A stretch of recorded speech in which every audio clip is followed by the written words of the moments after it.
Jennifer Dosee, noua speranță a atletismului românesc, e fiica fostului portar mort într-un accident de mașină. Jennifer avea 4 ani când și-a pierdut tatăl. De la el a învățat să iubească sportul și a ajuns cea mai bună din România la juniori. Mi-a zis, și așa mi-amintesc eu, că ar trebui să lupt în continuare, să progresez în tot ce fac. Din când în când mergeam la antrenamente cu el. Îmi spune și mami acum că alergam pe stadion și alergam cu el acolo.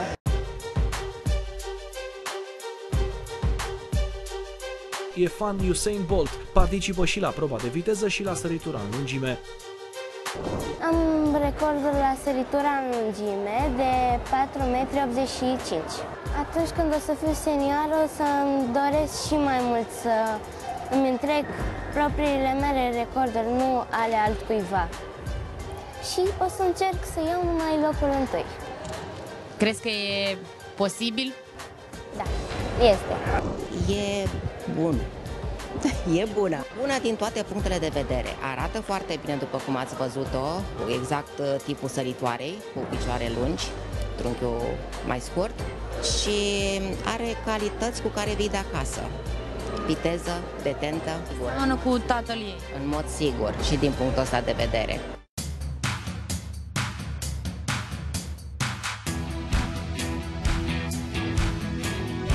Am vrut să fac sport, mișcare, condiție fizică și în plus că nu este corect să stau în casă și să mă joc, să stau în fața blocului. Nu cred că este normal, nu este sănătos. Și Marica a ajutat-o prin intermediul fundației sale.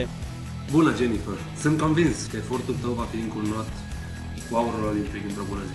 Ciprian Marica a căutat pe site-uri, pe ziare, copii cu mai multe talente. Și atunci m-am sunat și m-am întrebat dacă vreau să particip la această fundație. Și bineînțeles că am zis da, pentru că era o mare oportunitate și în plus de ce să refuz. Îți mulțumesc foarte mult că mă ajut și că îmi dai toate echipamentele potrivite pentru atletism.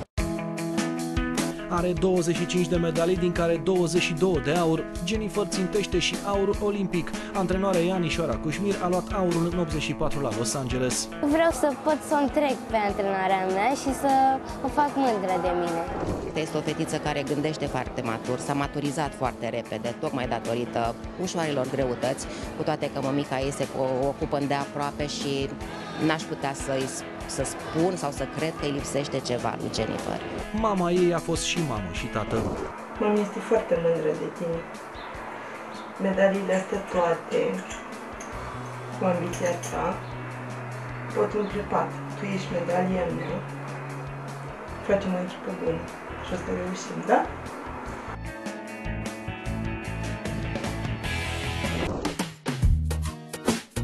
Jennifer nu face doar sport, e și fotomodel, a apărut într-un clip al lui Nicole Sherry.